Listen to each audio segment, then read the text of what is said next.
What's up guys, it is Bucky and welcome to my 12th Python tutorial, and in this tutorial I'm going to be talking to you guys about some more functions that you can do with lists. Now the first function I want to talk about is the length function, and what this is pretty much it gets the length of anything or all the elements in your list or sequence. So let me make a list real quick and I'll put this to use. Let's have let me think. Let's say we have a list called numbers, and let's just type a couple of numbers.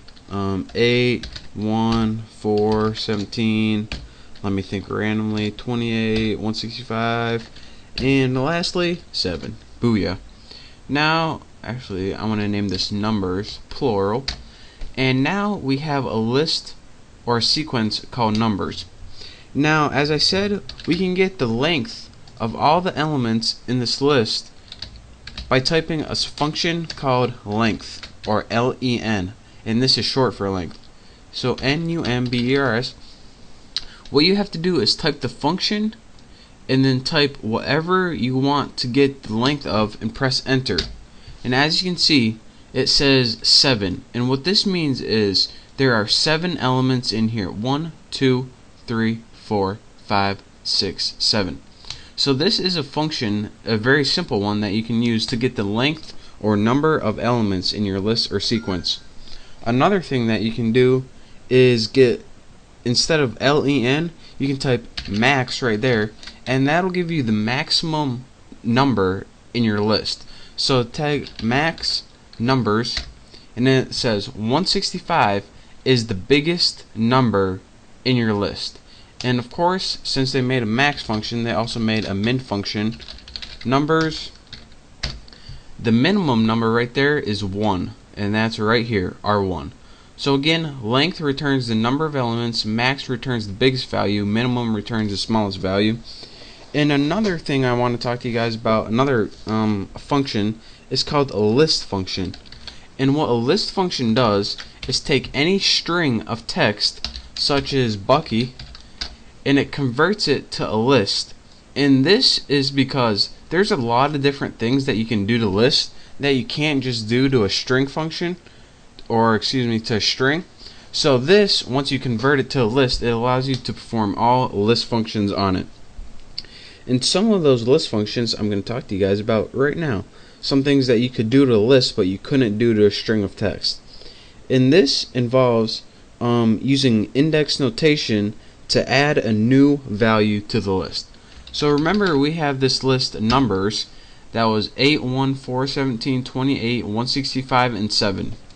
What we can do if we want to change an element in that list is we can simply type numbers again, make it equals, and type 8, 1. We can do all that and give it a whole new kind of order or elements, or we can do something a little easier. And by a little easier, I mean a lot easier. So kind of confused you there. But what we can do is this. Any element we want to change, just reference the element right there. And remember 3, remember it starts with 0. So 0, 1, 2, 3. So we're saying, alright, that third element, which is actually the fourth, 17, we want to change you to 77. So now put number 3, which is actually the fourth number in your list, equals 77, then press enter. And we're getting an error.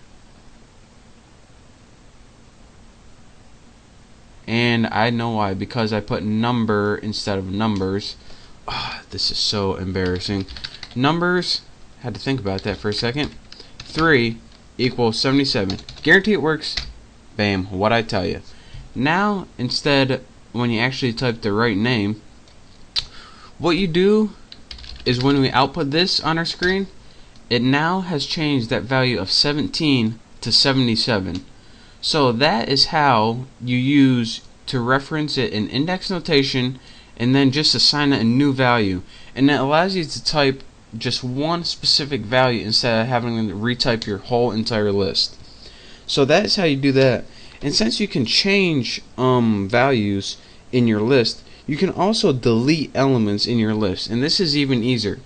Say that number we just changed, 77, what if we are looking at our list and be like, yeah, we don't want that anymore. what we can do is put del, and this is another built-in function to delete elements of your list.